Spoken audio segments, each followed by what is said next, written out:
Assalamualaikum warahmatullahi wabarakatuh. Hai semua, apa kabar? Pada kesempatan kali ini, saya akan membahas sejarah singkat tentang Bani Abbasiyah. Pertama-tama, saya akan memperkenalkan diri saya.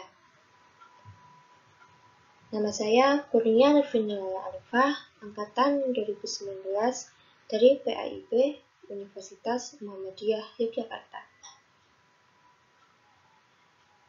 Pada kesempatan kali ini, saya akan membahas secara singkat tentang berdirinya Bani Abbasiyah, tentang perkembangan, kemajuan, dan kemundurannya.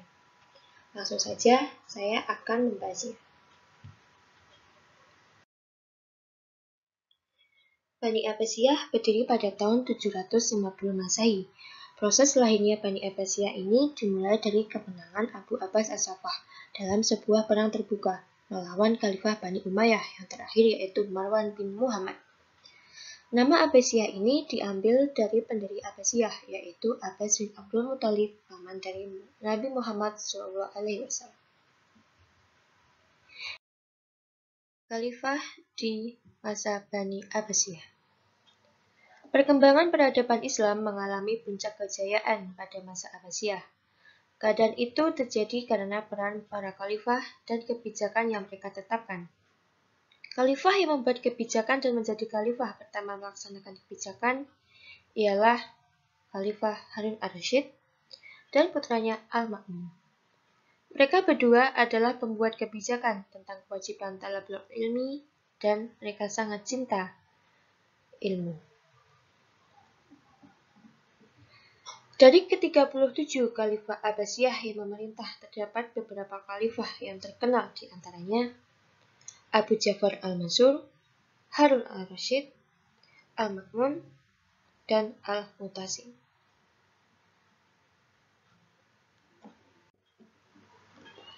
Abu Ja'far al-Mansur. Beliau dikenal sebagai khalifah yang cerdas dan tegas.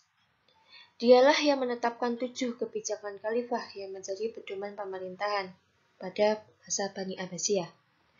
7 kebijakan ini dianalisa oleh para ahli sejarah, mampu menjadi penyokong, mendorong, dan memberi motivasi yang besar dalam perkembangan ilmu pengetahuan di masa Bani Abbasiyah.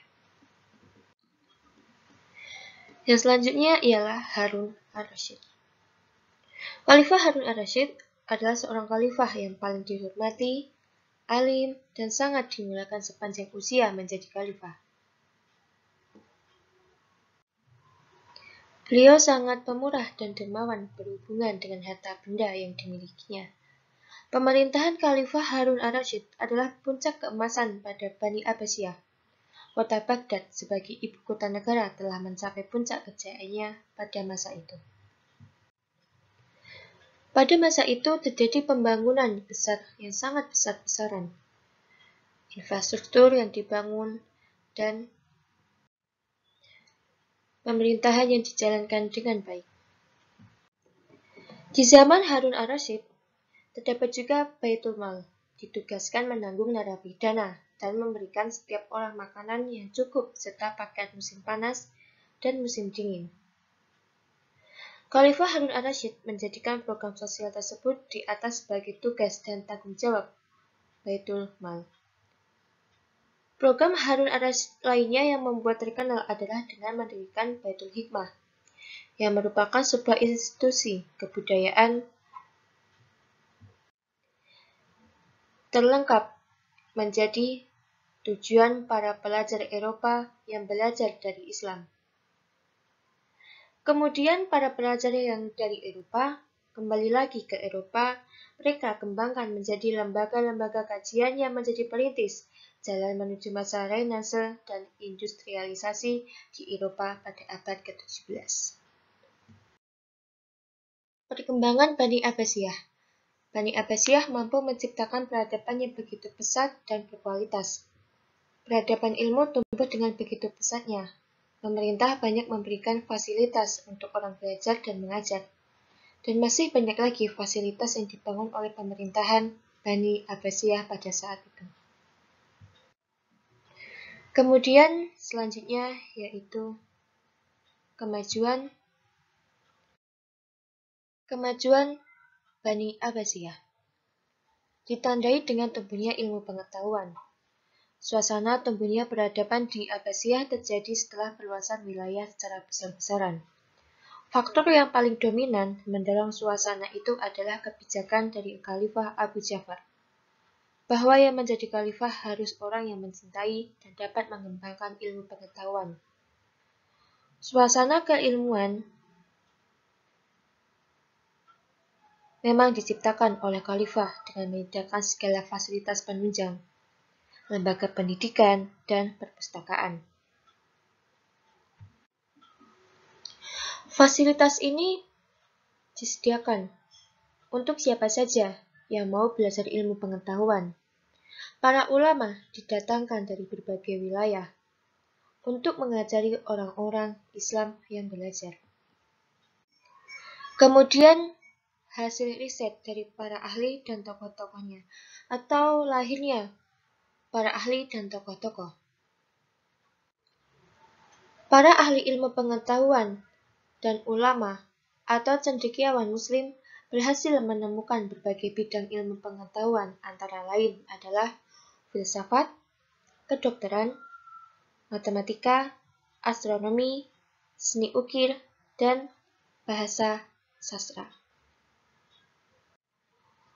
Ada beberapa tokoh yang saya ambil untuk menjadikan contoh.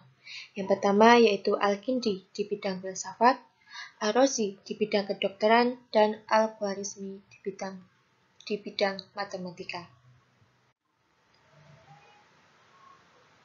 Lalu, bersamaan dengan tumbuhnya peradaban dengan pesat, maka kota-kota di wilayah Abbasiyah banyak yang tumbuh berkembang menjadi kota-kota pusat peradaban Islam. Tumbuhnya pusat-pusat peradaban Islam dapat menarik berbagai bangsa di dunia untuk belajar dari kota-kota pusat peradaban Islam tersebut.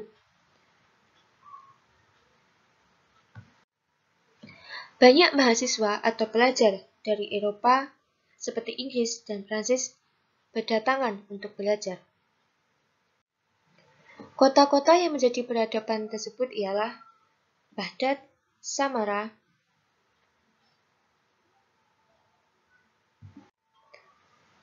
Bukhara, Samarkand, dan masih banyak lagi. Yang terakhir ialah pengaruh peradaban Islam terhadap dunia barat. Ilmu pengetahuan Islam masuk dan berkembang di daratan Eropa pada awalnya di wilayah Toledo, Cordoba, dan Sevilla. Kemudian mengalir ke negara-negara barat lewat para kaum terpelajar barat. Mereka menerjemahkan karangan buku-buku dari Islam dalam bahasa barat. Menurut pengakuan para ahli kebudayaan dan ahli ilmu pengetahuan barat, bahwa peradaban di negara-negara barat banyak dipengaruhi oleh peradaban Islam. Berbagai orang pandai Eropa sekarang merasa bahwa kehidupan Eropa sebenarnya dibelit oleh kebudayaan Islam di sekelilingnya. Yang selanjutnya yaitu kemunduran yang dialami oleh Bani Abbasiyah. Ada dua penyebab kemunduran Bani Abbasiyah. Yang pertama, faktor internal dan eksternal. Faktor internal disebabkan oleh perebutan kekuasaan dalam Bani Abbasiyah. Yang kedua, faktor eksternal, yaitu wilayah Bani Abbasiyah yang terlalu luas sehingga banyak wilayah yang melepaskan diri. Kemudian perang salib, serangan tentara Mongol, dan berdirinya Turki Utsmani. Kesimpulan, kemunduran yang dialami Bani Abbasiyah dikarenakan dua hal, yaitu faktor internal dan eksternal. Perebutan kekuasaan yang di Bani Abbasiyah tanpa disadari mulai memundurkan dan menghancurkan Bani Abbasiyah, yang kemudian ditambah dengan faktor eksternal seperti perang salib, serangan tentara Mongol, dan berdirinya Turki Utsmani. Tidak lepas pula perilaku para petinggi Bani Abbasiyah yang hidup dengan bermewah mewah dan bersenang-senang, merupakan salah satu faktor kemunduran dari Bani Abbasiyah. Terlepas dari hal itu, banyak hal yang dapat kita ambil dan pelajari. seperti kecintaan ilmu, pengetahuan yang begitu sangat tinggi pada masa itu, sehingga banyak tokoh atau cendekiawan Muslim yang berhasil menemukan berbagai bidang ilmu pengetahuan. Dan sampai saat ini, para tokoh-tokoh tersebut masih dikenang dan buku-buku karangannya dipakai sampai saat ini. Seperti Al-Khwarizmi di bidang matematika, Ar-Razi di bidang kedokteran.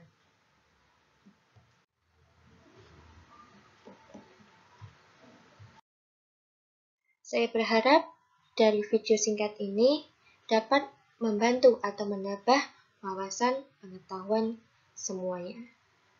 Terima kasih sudah menonton video ini. Sekian dan terima kasih. Semoga dapat bermanfaat.